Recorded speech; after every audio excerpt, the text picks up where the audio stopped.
My wife said, "You don't support my dreams. You're holding me back." After I paid for her business, that failed. I replied, "You're right, I should step aside." Then I sent her an invoice for every dollar I'd invested with interest. Her lawyer's letter called it cruel until I, 39 male, need to get this out before my head explodes. 3 days ago, my wife, 37, of 11 years told me I've been holding her back and never truly supported her dreams. This came after I spent $87,000 funding her boutique clothing store that closed 6 months ago. Let me back up. 2 years ago, my wife decided she wanted to open her own shop. Vintage clothing, locally sourced accessories, that whole aesthetic. She'd been working part-time as a buyer for a department store chain, decent money, but not her passion. I supported it, completely. We sat down, made a budget. She needed roughly $75 for first year's lease and deposit, $28. Inventory, $22. Renovations and fixtures, $15. Marketing and website, $6. Business licenses, insurance, MISC. My salary as an operations manager covers our life comfortably. We'd saved about $40 for a potential down payment on a bigger house. I suggested using that plus a small business loan. She didn't want debt hanging over her head. It'll stress me out and I won't be creative. So I liquidated some investments, pulled from my retirement account, took the penalty hit, borrowed $15 from my parents, got to $75. Opened the store in March 2 years ago. By June, she needed another $12 for unexpected costs. Apparently the initial inventory wasn't enough and she'd underestimated seasonal needs. I pulled it together. Took a second job doing weekend consulting. Paid my parents back over 8 months. The store struggled. She blamed the location that she picked, then the economy, then COVID aftermath, then people not appreciating quality. She started coming home stressed, angry. Nothing I did was right. If I suggested adjusting prices or running sales, I was undermining her vision. If I didn't comment on her business decisions, I was disengaged and unsupportive. By last summer, the store was bleeding money. She closed it in September. Total loss. I never once said, "I told you so." Never threw the money in her face. I told her it was a learning experience. We'd be okay. We'd rebuild. Last week, she came home late from dinner with friends. Seemed off. I asked if she was okay. She exploded. "You know what? I'm not okay. I'm suffocating. This marriage is suffocating. You never believed in me. You just threw money at the problem and expected me to magically succeed. I gave you everything you asked for. You gave me money, not support, not encouragement. You were just waiting for me to fail so you could feel superior. That's not true, and you know it. I'm done. I want a divorce. I need to find myself, and you're holding me back from that." I stared at her. Just stared. Then I said, "You're right, I should step aside." She seemed surprised I didn't fight it. Good. She moved in with her sister 2 days ago. Has a lawyer already. Apparently she'd been thinking about this a while. Yesterday I sat down with spreadsheets, calculated every dollar I'd put into that business. $87,340 total. Added 5% annual interest, reasonable business loan rate. Came to $94,683. Had my buddy who's a paralegal draft a formal invoice, professional letterhead, itemized list, payment terms, sent it to her email and her lawyer this morning. Subject: outstanding business investment, payment required. Her response 30 minutes later: "Are you serious right now?" "Yeah.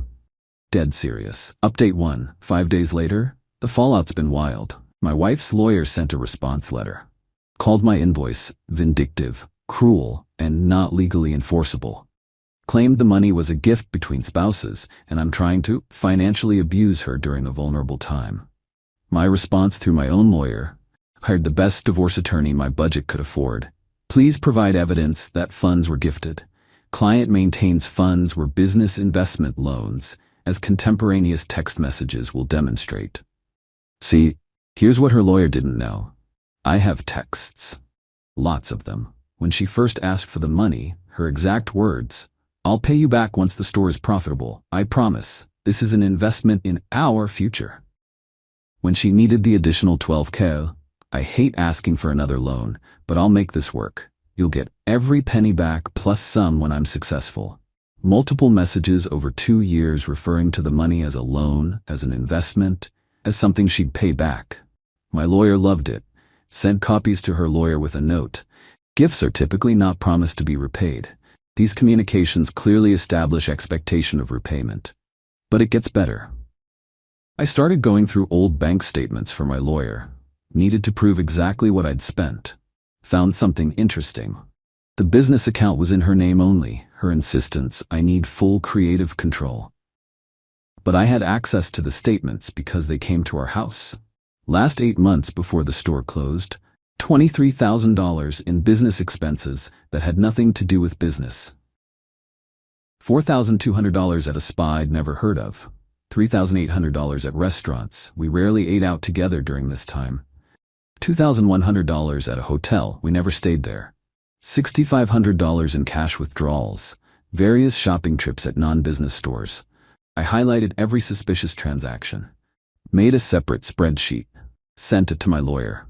Pretty sure business funds were misappropriated. Is this relevant? Her response, oh, it's very relevant. Especially if she's claiming financial hardship. Then the family started calling. Her sister, how dare you bill her for supporting your wife's dream? You're disgusting. She called it a loan, multiple times, in writing. That's just semantics. Married people don't charge each other interest. Married people also don't blow $87 and then demand a divorce while claiming they were never supported. Click. Her mom called next. Crying. She's devastated. She's depressed. She lost her business and now you're trying to destroy her financially? I'm trying to recoup money I lent her for a business that failed. That she's now saying I sabotaged by not being supportive enough. You make good money. Why are you being so petty? I make good money because I work 60-hour weeks. That $87 was a year's worth of savings plus retirement penalties, plus debt to my parents. It wasn't play money. She's family. She's divorcing me? Her choice. Hung up. My own parents called, confused. We heard you're suing your wife? Not suing. Yet. Requesting repayment of a business loan. Dad was quiet a moment. The $87,000? Plus the $15,000 I borrowed from you to contribute. Yeah. Son, we told you that money was a gift to you both. And I'm grateful. But I gave it to her business. She's divorcing me. I'm requesting repayment. When I get it, you're getting your cut. Mom sighed. This is gonna get ugly. It already is. Thursday, I got a call from a mutual friend. Hey man, just wanted to check in. Heard about the separation. Yeah, your wife's pretty upset about you sending her a bill. Says you're trying to bankrupt her. Did she mention the $87,000 I gave her for her store? She said you were supposed to be partners in it. Partners split costs and profits. I funded 100%, she kept 100% control. Now it's 100% lost. How's that partnership? Silence. When you put it that way, there's only one way to put it. Truth. Friday morning, got an email from her lawyer. New tone, more conciliatory. Perhaps we can discuss this matter reasonably. Client acknowledges receipt of funds but maintains they were marital gifts. However, she's willing to discuss a payment plan of $500 a month if you withdraw the interest and reduce amount to $80,000. I laughed. $500 a month would take 13+ years. My response through my lawyer, client rejects offer. Full amount due or we proceed with formal legal action and discovery process regarding misappropriation of business funds. That last part was the kicker. Her lawyer hadn't known about the suspicious expenses yet. The divorce is happening regardless, but I'm not walking away $87 in the hole while she plays victim. More to come. Update 2. 3 weeks later. This got complicated fast. 2 days after my last update, her lawyer sent a nasty letter threatening to file harassment charges if I continued intimidating his client with spurious financial claims. My lawyer's response was basically, bring it. We filed a formal civil suit for repayment. Once that was filed, discovery started. That's when things got interesting. Her lawyer had to turn over financial records, bank statements, credit cards, the business account details, all of it. My lawyer subpoenaed everything related to the store. What we found was worse than I thought. Remember those suspicious $23,000 in expenses? Turns out there was more, way more. The store had a business credit card in her name. I'd never seen the statements. She handled all business finances to keep things clean.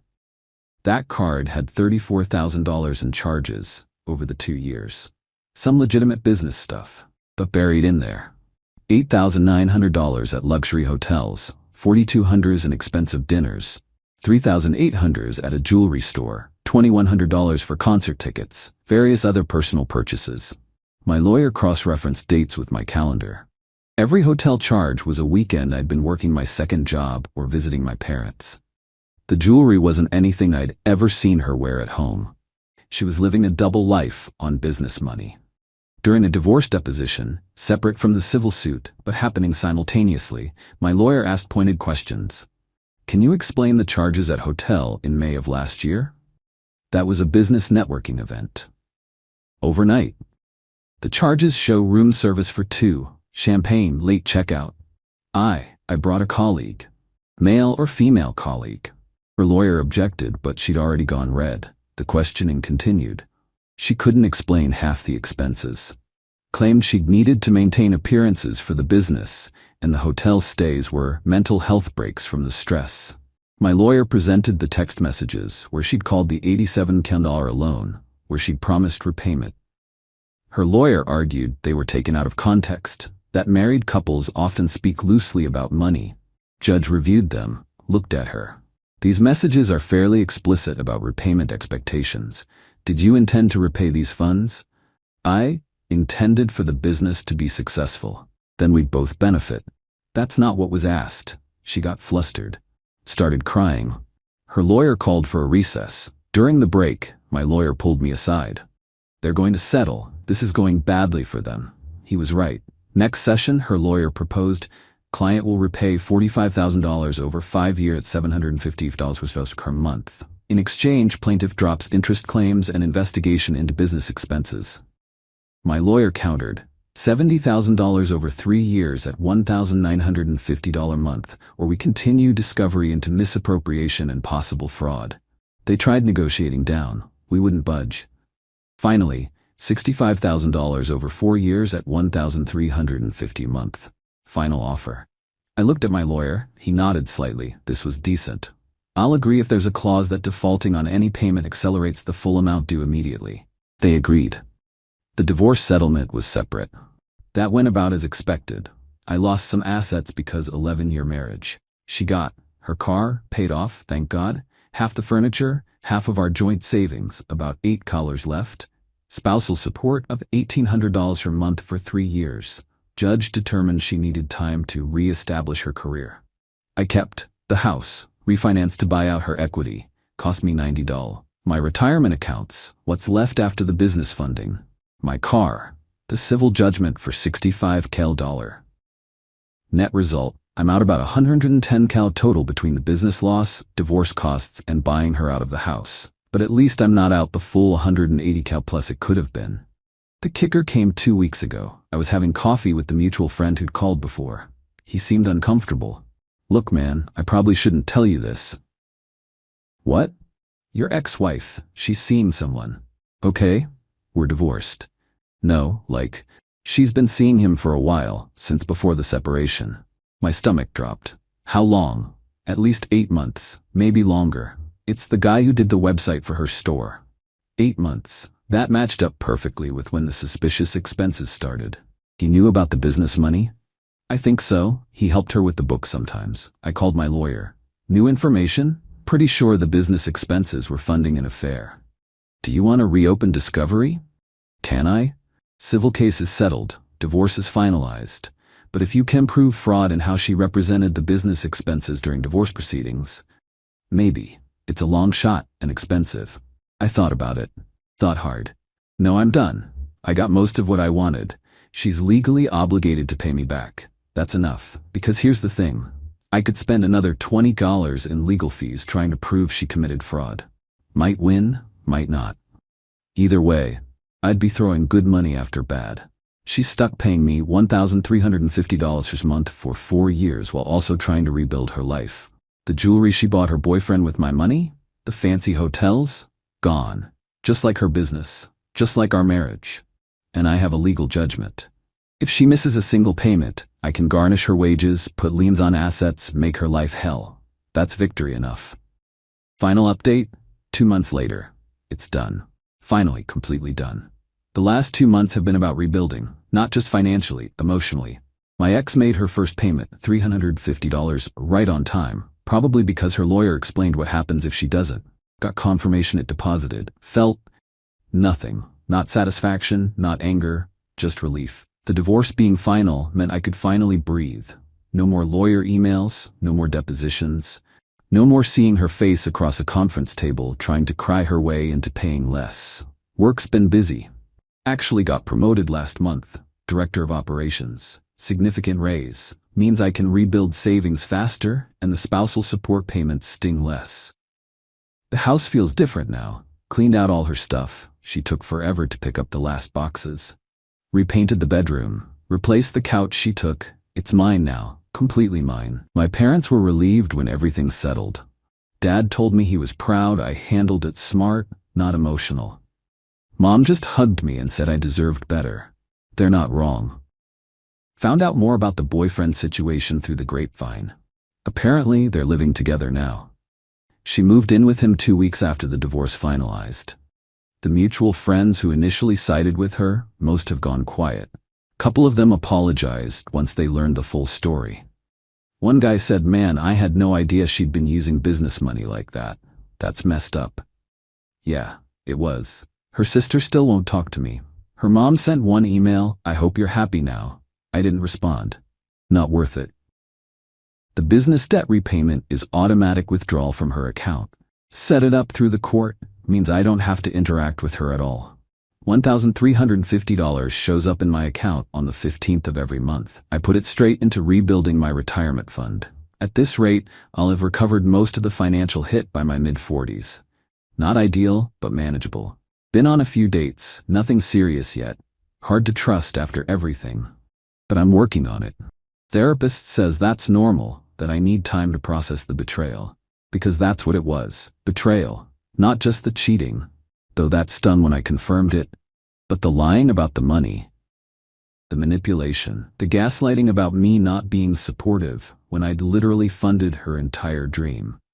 She got to play entrepreneur with my money while screwing someone else on my dime. Then wanted to walk away with half of everything and paint me as the bad guy.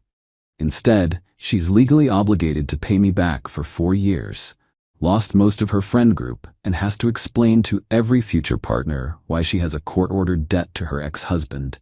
Meanwhile, I have my house, my promotion, my peace of mind, and a legal judgment that ensures I won't take the full loss. Someone asked me last week if I regretted sending that invoice. If it was worth all the legal fees and stress. I thought about it. Really thought about it. Yeah, it was worth it. Because it wasn't about the money. Not really.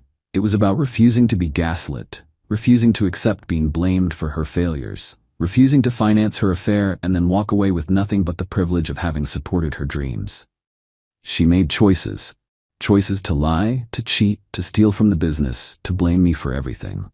I made a choice too, to fight back, to demand accountability. The legal system isn't perfect. I still lost money in the divorce, still had to pay for her to re-establish her career, still watched her play victim in court. But I also won. The judgment stands. The debt is real. The truth came out. That's enough. I'm rebuilding, slowly.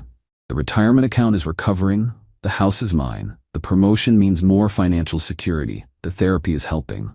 And every month, $1,350 shows up in my account. A reminder that actions have consequences. That you can't blow someone's life savings and then claim they never supported you.